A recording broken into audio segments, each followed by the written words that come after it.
నమస్కారం గురుగారు. జయ గోమాత. ఎలా ఉన్నారు గురుగారు? ఇప్పుడు ఇంతకు ముందు అంటే ఒక 50 సంవత్సరాల క్రితం అనుకోవచ్చు, 100 సంవత్సరాల క్రితం అనుకోవచ్చు, అప్పుడు ఏంటంటే ఆవులు ఎక్కువ ఉండేవి కాబట్టి స్వచ్ఛమైన పాలు ఉండేవి. బట్ ఇప్పుడున్న జనరేషన్లో స్వచ్ఛమైన పాలు అనేవి అసలు ఎక్కడా కనిపించడం లేదు. నా ప్రశ్న ఏంటంటే మనం తాగేది పాల పాపాల? జై గోమాత. గావో విశ్వస్య మాతరః. గోమాత విశ్వానికే తల్లి. పాలు భారతదేశం అఖండ భారతంగా ఉన్నప్పుడు గోవ్రత దేశం అని చెప్పేవారు. ప్రతి గ్రామంలోనూ ప్రతి రైతు దగ్గర కూడా గోవులు మీరు చెప్పినట్టుగా చాలా 100 మంది మనుషులు ఉంటే 200 గోవులు ఉండేవి. అది భారతావని. ఇవాళ మనం తాగుతున్న పాలు మనకి దేశీయ ఆవులు అని ఉన్నాయి. అంటే మోపురము గంగడోలు ఉన్న ఆవుల్ని ఆంగ్లంలో బాస్ ఇండికస్ అంటారు. ఈ బాస్ ఇండికస్ గోవులు కాకుండా మనం ఇంపోర్ట్ చేసుకున్నాం, మన స్వతంత్ర అనంతరంగా వచ్చినవి. మన ఆస్ట్రేలియా యూరోప్లో యాక్ అని ఒక మాంసాని కోసం ఉన్న ఒక జంతువులు ఉండేవి. రాడెన్ అని, యాక్ అని, యురాక్ అని ఇలాంటి జంతువులని పందితోనూ గాడితోనూ సంపర్కం చేసి ఆ జన్యువులన్నింటినీ ప్రవేశపెట్టి ఇవాళ మనం చూస్తున్న హెచ్ఎఫ్ జెర్సీ ఈ ఆవులన్నింటినీ మనం ఇంపోర్ట్ చేసుకున్నాం. అసలు వాటిని ఆవులు అనాలా కాదా అనేది మొదటి ప్రశ్న. పాల సంగతి తర్వాతకి వెళ్దాం. ఎందుకంటే మనకి గంగిగోవు పాలు గరిటెడైనను చాలు, కడబడైననేమి కరము పాలు, భక్తి కలుగు కూడు పట్టెడైనను చాలు, విశ్వదాభిరామ వినురవేమ అన్నారు. అసలు పాలు, ఆవు పాలు అంటే ఆవు అనేది ఏంటో చెప్పే బాస్ ఇండికస్ గంగడోలు మోపురం ఉన్నదే గోవు. దాన్నే మనం మామూలుగా ఆవు అంటాం. అటువంటి ఆవు పాలు అమృతంతో సమానం. తల్లి పాలివ్వలేని స్థితిలో మనం బర్రె పాలకి లేదు ఈ హెచ్ఎఫ్ పాలకి వెళ్ళం, ఆవు పాలకి మాత్రమే వెళ్తాం. అంటే అంత సమిష్టీకృతమైన ఆహారం సులభంగా జీర్ణమయ్యి ఎక్కువ ప్రోటీన్స్, కార్బోహైడ్రేట్స్, దానిలో ఉండే విటమిన్స్ ఆ పిల్లలకి ఇవ్వగలుగుతుందనే దీంతో మన తరతరాలుగా అలాగే వస్తుంది. అయితే అసలు పాలు మనం ఎందుకు తాగాలి? పాలల్లో అసలు ఏముంది? పాలల్లో ఉండేది ప్రోటీన్స్ ఉంటాయి.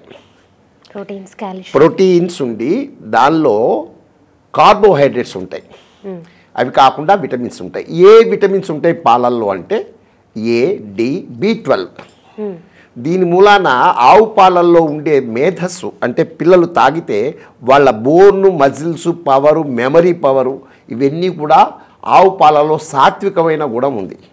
అదే బర్రె పాలలో రజో తమో గుణాలు ఉంటాయి. వాళ్ళు లేజీగా క్రేజీగా ఉంటారు ఆ పిల్లలు పాలు తాగిన వాళ్ళు. అయితే ఇవాళ రోజున మనము అభిషేకాలకు కానీ శివాలయాల్లో కానీ వాటిల్లో కానీ వాడే పాలు స్వచ్ఛమైన ఆవు పాలు. అంటే నేను చెప్పే దేశీయ ఆవు పాలు కనుక అయ్యేటైతే దానిలో మనం ఏం వాడతాం? పాలు, పెరుగు, నెయ్యి వాడతాం. కానీ ఇవాళ మన కర్మకాలి హెచ్ఎఫ్ ఈ జెర్సీ పాల యొక్క వినియోగం ఎక్కువగా ఉంది. ఇది మనకి చైన్ ఫార్మింగ్ ఎలా ఉంటుందంటే మనం పాలు తాగిన తర్వాత ఈ ప్రోటీన్ పెప్టిడైడ్గా మారుతుంది. ఈ పెప్టిడైడ్ ఎమినో యాసిడ్స్గా మారి మన రక్తంలోకి పోయి దాని నుంచి మనకు శక్తినిస్తుంది పాలు. ఇది HDL అంటారు. ఏది? మన దేశీయ ఆవు పాలతో వచ్చే పాల తాగితే మనకి HDL. దీన్నే A2 అంటారు. A2 కవ్ అంటారు. ఆవుని A2 కవ్ అంటారు. అయితే ఇవాళ రోజున మనం ఈ హెచ్ఎఫ్లు వీటిని పట్టుకొచ్చిన తర్వాత దీనిలోనూ కూడా ప్రోటీన్స్ ఉన్నాయి. ఈ ప్రోటీన్స్ ఏమవుతున్నాయి అంటే అక్కడి నుంచి కన్వర్ట్ అయ్యి కార్బోహైడ్రేట్స్ దీనికి పెప్టైడ్స్గా మారుతాయి. పెప్టైడ్స్గా మారిన తర్వాత ఎమినో యాసిడ్స్ కావు, అవి డైజెస్ట్ కావు. డైజెస్ట్ కాకుండా దానిలో BCM అంటారు. అంటే బీటా కాసో మార్ఫిన్ 7 అని చెప్పి ఒక విష పదార్థం ఉంది ఆవు పాలల్లో. ఏది ఇప్పుడు మనం చెప్పుకునే ఈ జెర్సీ వాటిల్లో అది ఉంది. దీన్ని ఎవరు కనిపెట్టారు? మన వాళ్ళం మనకు కనపడితే పాలు తాగటమే కానీ కనిపెట్టడాలు లేవు మనకి. అయితే న్యూజిలాండ్లో కిత్ వుడ్వర్డ్ అని చెప్పి ఒక ఆయన ఉన్నాడు. ఆయన ఈ పాల మీద, ఎందుకంటే న్యూజిలాండ్లో ఉండే పాలని 20% ఎగుమతుల ద్వారా అమెరికాకు పోతాయి. అమెరికాకి పాలిస్తూ న్యూజిలాండ్లో ఉండే పిల్లల యొక్క ఆరోగ్యాల మీద పరిశోధనలు చేసి అక్కడ కూడా ఈ జెర్సీలు హెచ్ఎఫ్లు వచ్చేసిన తర్వాత ఈ పాలేంటి అని ఆయన దాని మీద రీసెర్చ్ చేశారు. రీసెర్చ్ చేసి ఆయన ఏం చేశారంటే ఈయన చేసిన థీసిస్ని కనుక బయట పెడితే పాల వ్యాపారం పడిపోతుందేమో అని చెప్పి న్యూజిలాండ్ గవర్నమెంట్ ఆయన్ని అరెస్ట్ చేసింది. అది గ్రహించిన అమెరికా ముందు ఆయన బయట పెట్టండి, ఆయన ఏం చెప్తాడో మాకు తెలియాలి, ముందు ఆయన బయట పెట్టండి అంటే ఆయన ఒక కండిషన్ పెట్టాడు. నేను పార్లమెంట్లోనే నేను ఏదైతే రీసెర్చ్ చేశానో దీన్ని ఎవరైతే డాక్టర్లు నేను చేసిన థీసిస్ నిజమని నమ్మారో అలాంటి వాళ్ళు ఒక 200 మంది డాక్టర్లు ఉన్నారు, వాళ్ళందరి సమక్షంలో నేను న్యూజిలాండ్ పార్లమెంట్లో చెప్తానని చెప్పాడు ఆయన. చెబుతూ ఆయన ఒక పుస్తకం రాశారు, డెవిల్ ఇన్ ది మిల్క్ అని.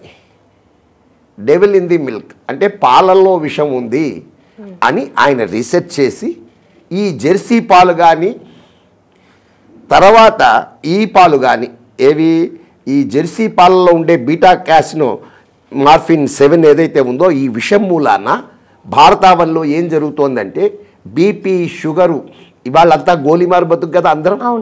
అందరికీ ఎక్కడ చదువుకోకపోయినా 2 డిగ్రీలు ఇంట్లో కూర్చున్నా వచ్చేవి బీపీ 1, షుగర్ 1. ఈ రెండింటికి కూడా మందులు వాడుతూనే ఉన్నాం కదా, గోలీమార్ బతికినంత కాలం వాడాలి కదా. ఇదన్నిటికీ కారణం ఏంటంటే తెల్లవారి మనం లేచి తాగే పాల మూలాన. ఈ పాలు పాలగా తాగట్లే, మనం కాఫీలో, ఛాయో, పెరుగో వీటి రూపంలోగా తీసుకుంటున్నాం కదా. పుట్టిన బిడ్డ దగ్గర నుంచి పాలు తాగి పుట్టంగానే పాలకేడ్చి మురిపాలకేడ్చి అన్ని రోజు కూడా ఈ ఛాయ్ కేడ్చి నిద్ర లేవంగానే మనం దేనికి వెళ్తాం, వీటికి కాఫీ, ఛాయ్. అందులో ఇలాంటి పరిస్థితుల్లో మనం ఈ పాల వినియోగం ఎక్కువగా ఉంది. మనం అన్నీ తిన్న తర్వాత చివరిలో పెరుగన్నమో మజ్జిగన్నమో ఏదో ఒకటి ఉండాలి. ఇది కదా మనకు అలవాటైన పని. కాబట్టి ఈ కన్జంప్షన్లో ఏం తింటున్నాము, ఈ పాలు దేశీయ పాలు కాకుండా మనం తాగుతున్న ఈ విదేశీ జాతుల నుంచి వచ్చిన పాల కేంద్రాలుగా వచ్చినవి ఏవైతే ఉన్నాయో, హెచ్ఎఫ్, జిఎఫ్ ఇవేవైతే ఉన్నాయో, ఈ పాల మూలాన ఆరోగ్యాలు దెబ్బతింటున్నాయి, హృద్రోగాలు పెరుగుతున్నాయి, హార్ట్ అటాక్లు వస్తున్నాయి. అంటే ఇవాళ రోజుల్లో చాలామందికి చాలా ఇదేంటంటే ఫ్యాట్, కొలెస్ట్రాల్. ఈ కొలెస్ట్రాల్ కవ్వు యొక్క అంటే దేశీయ ఆవు యొక్క పాలన కనుక తీసుకుంటే హార్ట్ అటాక్లు రావు. ఆవు నెయ్యి తీసుకుంటే ఊబకాయంగా ఉన్నవాడు కూడా సన్నబడిపోతాడు. ఇవన్నిటినీ మరుగుపరిచి, ఎందుకంటే వీటి యొక్క భారతదేశం యొక్క దౌర్భాగ్యం ఏమిటంటే ఆవుని ఇక్కడే పూజిస్తున్నాం, ఆవుని ఇక్కడే వధిస్తున్నాం, కుక్కల్ని ఇంట్లో పెట్టుకుని పెంచుతున్నాం, ఆవుల్ని డంప్ యార్డ్ వైపుకు తోలుతున్నాం, రోడ్ల మీద తిరుగుతున్నాయి గోమాతలు. ఇట్లాంటి గోమాతలు రోడ్ల మీద తిరుగుతూ మనము ఈ జెర్సీల పాలతో పోయి విశేషంగా శివుడికి అభిషేకాలు చేసేస్తున్నాం. దానిలో కూడా పాల ప్యాకెట్ల మీద కూడా మీకు 2 రకాల పాలు మనకు దొరుకుతాయి, ప్యాకెట్ పాలు అంటూ ఉంటాం. ఈ ప్యాకెట్ పాలలో పాలేంటి, ఒకటి హోమైజేషన్ అని చెప్పి ఒక ప్యాకెట్, ఫ్రాక్చరైజేషన్ అని ఒక ప్యాకెట్, ఒకటేమో ప్రెషర్ పెట్టి దాన్ని పాడు చేసి ఫ్యాట్స్ తీసేస్తాడు ఒక పాలల్లో, రెండో పాలల్లో దానిలో సూక్ష్మ తత్వాలు ఏవైతే శరీరానికి ఉపయోగపడతాయో అవి కూడా తీసేస్తాడు. ఈ చదువుకున్న మన భారతదేశంలో చదువుకున్న వాళ్ళంతా ప్యాకెట్లో ఉంటే బాగుంటుంది అనుకుంటున్నాడు. అసలు ఆ ప్యాకెట్లోకి వెళ్ళేటప్పటికే ఇది క్యాన్సర్ పూరితం అవుతుంది. ప్లాస్టిక్ అనేది ఎప్పుడైతే ప్లాస్టిక్తో ఇది కలుస్తుందో తినేది, ఇది విషపూరితం అవుతోంది. మనం ఇదివరకు రోజుల్లో ప్రతి ఇంట్లోనూ ఆవు ఉండేది, వాళ్ళు ఆ పాలతో పిల్లల్ని పెంచేవాళ్ళు, వాళ్ళు తినేవాళ్ళు, 10 మందికి పంచేవారు. ఇవాళ ఎప్పుడైతే ఆవుని సమాజానికి దూరం చేసి ఆరోగ్యాలు పాడైపోతున్నాయని మల్టీ సూపర్ స్పెషాలిటీ హాస్పిటల్ చుట్టూ ఎందుకు తిరుగుతున్నాం? ప్రతివాడు రోజు అంటే రమారమి సుమారుగా ప్రతి నెల 3,000 రూపాయలు ఒక షుగర్ పేషెంట్ ఖర్చు పెడుతున్నాడు భారతదేశంలో. ఎందుకు ఖర్చు పెట్టాల్సి వస్తోంది? పోనీ వీడికి విజ్ఞానం తెలుస్తోందా? అజ్ఞానంలోనే ఉంటున్నాడు. ఏది మారిస్తే అంటే నువ్వు ఒక పక్క మందులు వేసి సప్రెస్ చేస్తున్నావు, ఒక పక్క దాన్ని ఏదైతే ప్రేరేపిస్తుందో అదే తాగుతున్నావు కదా. అలాంటప్పుడు తగ్గుతుందా? కాబట్టి దేశీయ గోవు పాలు, అందుకనే వేమన వాళ్ళందరూ ద్రష్టలు, వాళ్ళందరూ గంగి గోవు పాలు గరిటెడైనను చాలు, కొద్దిగా పాలు ఇలాంటివి ఉన్నా చాలు, కానీ కడబడైన కడమ పాలు, గాడిద పాలు ఎందుకు అన్నాడు ఆయన. ఇవి రాకముందే చెప్పాడు ఆయన. ఈ గాడిదలను తెస్తారని చెప్పి ఆయనకు అప్పటికే తెలిసేమో. ఇలాంటి గాడిద పాలు తాగుతూ పందితో సంకరం చేసిన ఆ జాతి పాలు తాగుతూ ఆయుర్వేదం ఒక మాట చెప్తుంది, నూనె చిక్కగా ఉండాలి, పాలు పలచగా ఉండాలి. పాలు పలచగా ఉండాలి, ఆవు పాలు పలచగా ఉంటాయి. దేశీయ గోమాతలో ఉండే గొప్పతనం ఏమిటంటే దానికి మోపురం ఉంటుంది కదా, దీనిలో సూర్యకేతు నాడి అని ఉంటుంది. విశ్వంలో ఉండే విశ్వశక్తిని అంతా గ్రహించి దానిలో కెరటిన్ ఒక పదార్థాన్ని తయారు చేసి ఆవు పాలల్లోకి దాన్ని చొప్పిస్తుంది. ఆ చొప్పించటం మూలానే అది it is nothing but gold. ఆవు మూత్రంలో ఇవాళ సైంటిస్టులు ఆవు మూత్రంలో బంగారం ఉందని కనుక్కున్నారని చెప్పి ఈ మధ్యకాలంలో చెప్తున్నది. మన ఋషులు పూర్వంలో ఎప్పుడో వేదాల్లోనూ వాటిల్లోనూ నిక్షిప్తం చేసి ఉన్నదిరా, మీరు తెలుసుకోలేకపోతున్నారు అని చెప్పారు. అది అందుకనే ఆవు పాలు ఎప్పుడూ కూడా లేత పసుపచ్చు బంగారపు కలర్లో ఉంటాయి, పల్చగా ఉంటాయి. అలా పల్చగా ఉండే పాలు అది పెద్దవాళ్ళకి కానీ చిన్నవాళ్ళకి కానీ ఆరోగ్యానికి సమిష్టి ఆహారము, సమీకృత ఆహారము, సులభంగా జీర్ణమయ్యే ఆహారము, శక్తినిచ్చే ఆహారం. అటువంటి శక్తినిచ్చే ఆహారాన్ని మనం దూరంగా పెట్టడం వల్ల అటువంటి అనారోగ్య భారతాన్ని తయారు చేసుకుంటుంది మనమే, ఎవ్వరో కాదు. ఇవాళ ఎన్నో రకాల అడ్వర్టైజ్మెంట్లలో పాలు, ఎన్నో రకాల పాలు మనకి తెలుసు. శివుడికి అభిషేకానికి పాలు అనేది ఇవాళ గుళ్ళల్లో కూడా జెర్సీలను పెట్టి ఆవుని పిలుచుకుంటున్నాం. మన దౌర్భాగ్యం, దేశ దౌర్భాగ్యం ఏమిటంటే ఎవరిని ఎలా పిలవాలో తెలియదు. గాంధీ కాని వాళ్ళని గాంధీ అంటున్నాం, ఆవు కాందాన్ని ఆవు అంటున్నాం. ఎందుకంటే గంగడోలు, మోపురము, ఈ విధంగా జాతులు భారతదేశంలో రకరకాల జాతుల గోవులు ఉన్నాయి. వాటిల్లో ఫ్యాట్ కంటెంట్, ఆ ఆవు యొక్క ఫ్యాట్ని కనుక తీసుకున్నట్టయితే ఊబకాయం కూడా చాలా రకంగా తయారవుతుంది. ఇవన్నీ కూడా తెలుసు, అందరికీ తెలుసు. కానీ గోవుని పూజించటం కానీ వధించటం కానీ భారతదేశంలోనే జరుగుతోంది. కాబట్టి ఇవాళకి రోజుకి 40,000 గోవుల్ని దేశం మొత్తం మీద వధ జరుగుతోంది. అంటే మనము మిల్క్ రివల్యూషన్ కన్నా పింక్ రివల్యూషన్ మీద ఎక్కువ కాన్సన్ట్రేషన్ చేసి విదేశీ మారక ద్రవ్యాన్ని తెచ్చుకొని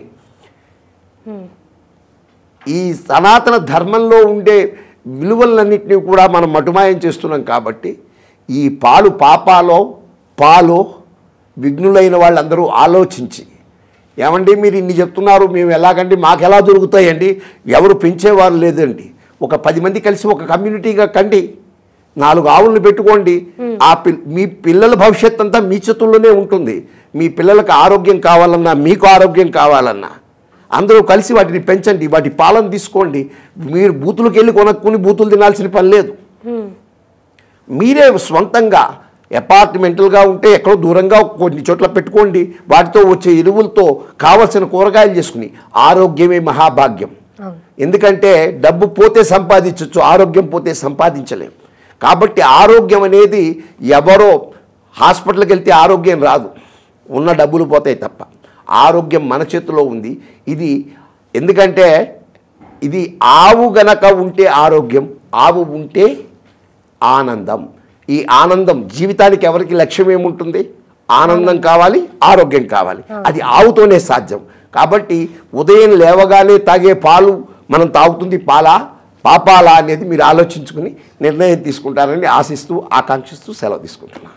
జై గోమాత.